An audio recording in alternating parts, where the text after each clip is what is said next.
السلام علیکم ویورس آج کی ویڈیو میں کالا راوس یا بلیک انڈین سیلمن یا تھریڈ فن فش کے متعلق کچھ اپڈیٹ دینے کی کوشش کروں گا، اور ساتھ ساتھ مارکیٹ کی جو اوورآل صورتحال تھی اس کے متعلق بھی کچھ اپڈیٹ دینے کی کوشش کروں گا۔ سب سے پہلے مارکیٹ کی صورتحال آپ کے ساتھ شیئر کرتا چلوں۔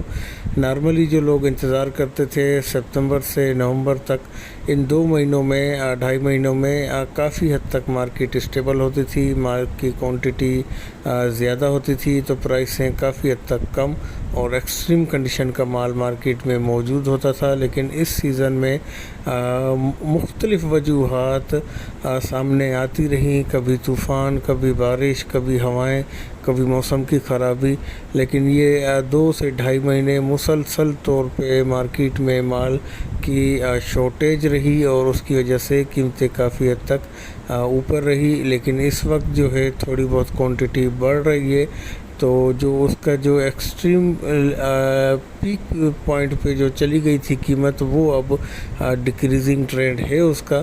لیکن جیسے ہی تھوڑی سی ابھی ٹھنڈ اسٹارٹ ہوگی تو اس میں پھر شکار میں کمی واقع ہو جاتی ہے، تو آٹومیٹکلی طور پہ مارکیٹ میں پھر دوبارہ سے پرائس انکریزنگ ٹرینڈ جو ہے وہ چلے گا، جو کہ فروری یا مارچ کے مڈ تک جو ہے یہ سلسلہ رہے گا۔ اس کے بعد پھر جو ہے ڈکریزنگ ٹرینڈ آئے گا۔ لیکن اس وقت مارکیٹ میں مال کچھ حد تک آنا اسٹارٹ ہوا ہے اور سردی کی لہر اتنی زیادہ نہیں ہے، تو تھوڑا بہت مارکیٹ میں کچھ چیزیں جو بہت زیادہ اوپر چلی گئی تھی تو ان کی قیمتوں میں کچھ حد تک جو ہے گراوٹ کا شکار ہے۔ اس کے علاوہ جو ایکسپورٹ والی چیزیں ہیں وہ بدستور مہنگی ہے، جس میں راوس مچھلی ہو گئی، سرمئی ہو گئی، گسر ہو گئی، ڈھانٹی ہو گئی۔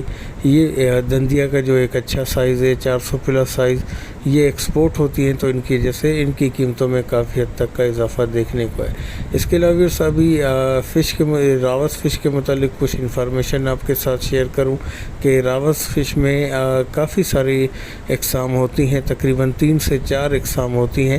باقی دوسری اقسام جو ہے وہ بہت کم نظر آتی ہیں، تھوڑا بہت ان میں ڈفرینس بھی ہوتا ہے۔ نارملی مارکیٹ کے اندر وائٹ انڈین سیلمن یا بلیک انڈین سیلمن یہ 2 ہی ہوتی ہیں۔ بلیک انڈین سیلمن کافی حد تک ریئر ہے اور اس کی کوانٹٹی محدود رہتی ہے مارکیٹ میں، اس کے آرڈرز کے لیے کافی دن انتظار بھی کرنا پڑ جاتا ہے۔ اس کے بعد بھی اس کا جو سائز ہے وہ کچھ بھی آ سکتا ہے، کلو سے لے کے 15 20 30 40 کلو کے دانے بھی نظر آ جاتے ہیں۔ تو ریئر ہونے کی وجہ سے اس کا جو ایک تو سائز کا ایشو رہتا ہے اور اویلیبلٹی کا ایشو رہتا ہے۔ اس کے علاوہ جو وائٹ انڈین سیلمن ہے وہ مارکیٹ میں دستیاب رہتی ہے۔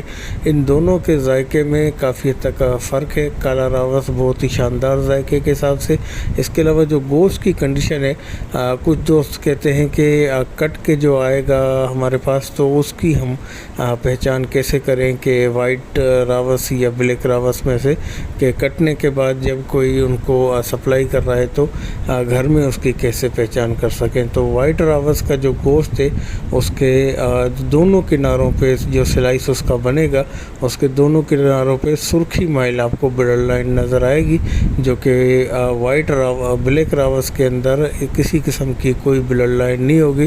اس کا گوشت پورا فلیکی وائٹ جسے کہا جائے اس طرح اس کا وائٹ گوشت ہوگا۔ ذائقے کے حساب سے بہت ہی شاندار مچھلی ہے اور ویسٹیج کی شرح بھی اس کی اتنی زیادہ نہیں رہتی، منہ کا حصہ اس کا اتنا بڑا نہیں ہے۔ تو نارملی مچھلیوں کی جو ویسٹیج ہے وہ 50 سے 55% تک رہتی ہے، تو کچھ مچھلیوں کی کم رہتی ہے جیسے سرمئی، پاپلیٹ وغیرہ کی۔ تو اسی طرح جو مڈ رینج ویسٹیج والی مچھلیاں ہیں ان میں یہ شامل ہے، جس میں بلیک راوس یا راوس فش کو آپ کہہ سکتے ہیں۔ تقریباً 50% تک کی اس کے میٹ کی جو ریشو ہے وہ نکل آتا ہے۔ تو یہ آپ کو جب بھی ملے تو آپ اس کو استعمال کریں، ذائقے کے حساب سے، افادیت کے حساب سے اور ٹیسٹ کے حساب سے۔ سالن بھی آپ اس کا بنا سکتے ہیں، بہت ہی شاندار بنتا ہے۔ سلائسز بنا کے آپ اس کو گرل بھی کر سکتے ہیں۔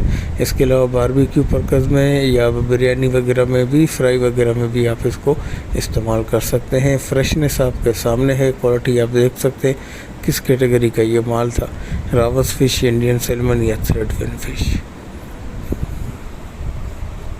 میرے امید ہے کہ چھوٹی سی اپڈیٹ آپ کو پسند آئی ہوگی. واٹس اپ نمبر میرا موجود ہے, آرڈرس کے لیے رابطہ کر سکتے ہیں.